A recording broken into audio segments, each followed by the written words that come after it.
Federal prosecutors now have to decide whether to try again after a jury deadlocked in the trial of a former Louisville, Kentucky officer charged in the raid that killed Breonna Taylor. The mistrial in the civil rights case against Brett Hankison means no officer has been convicted on state or federal charges for actions the night Breonna Taylor was killed. Hankison was accused of using excessive force when he fired 10 shots into the window and glass door of Taylor's apartment. Some of those shots even flew into the neighbor's apartment, although none of them struck anyone. With me now, MSNBC legal analyst Charles Coleman, former Brooklyn prosecutor. Also with me, Rocco Cipparone, a former criminal defense attorney, Rutgers law professor, and former federal prosecutor. Good to see you all. Rocco, let me start with this.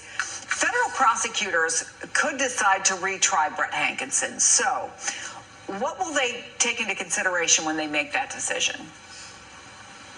They're going to take into consideration, Chris, and I've been there. I've had a federal civil rights trial hang, and the prosecutor had to decide whether or not to retry.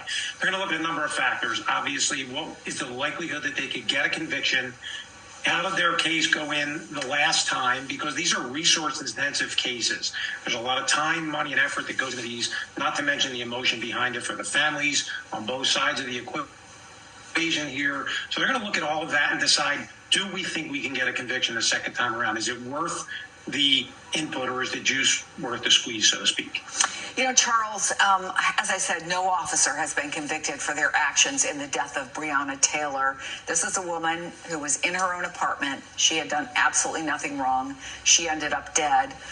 Should the fact that there has been no one convicted in this case play into prosecutors' decision? And what message will that decision send to the community? Well, Chris, I think that inevitably it has to play into the narrative that prosecutors are thinking about. While ultimately prosecutors are going to make the decision in terms of what the facts say as compared to the law, when you're talking about retrying this case, if you walk away from this, what you are essentially saying is that Breonna Taylor's life was not worth fighting for a second time. And I want us to back up just for a moment, just to set the stage here. Recall, Chris, this is the same police department who federal investigators from the DOJ found a pattern of discrimination and problematic behavior by their officers that was widespread.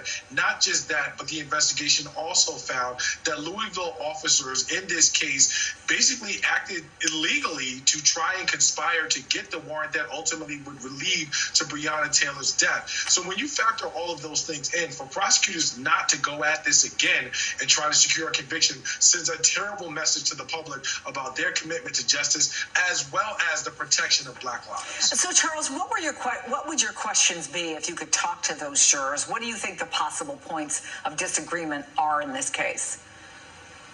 Well, it's a matter of the question of reasonable doubt in terms of intent. I think that that's part of what we're talking about, but that's also why you can't ignore how we even got here. When you're talking about a search warrant which was erroneously and wrongfully and illegally obtained, all of those factors set the stage for something taking place that should never have actually happened. And so the question as far as the jury is concerned is likely going to be, what would you need to have established in order for you to understand that this officer used an excessive amount of force under the circumstances, and that excessive amount of force caused the death of Breonna Taylor? Rocco, 2 other former officers are expected to stand trial in 2024 on similar charges. What will you be looking for in those cases?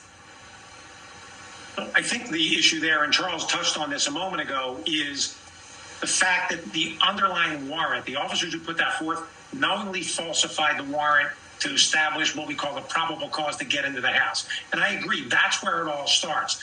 The difficulty for Hankison's prosecutors is, did he know that? Was he aware of that, or was he justified in using the force he did in what he knew at the time?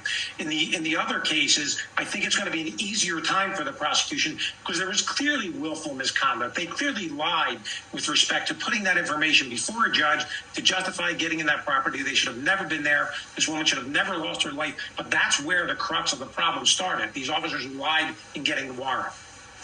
On the Friday before a holiday, Charles, Rocco, I appreciate you guys taking the time to talk to us. Thank you so much.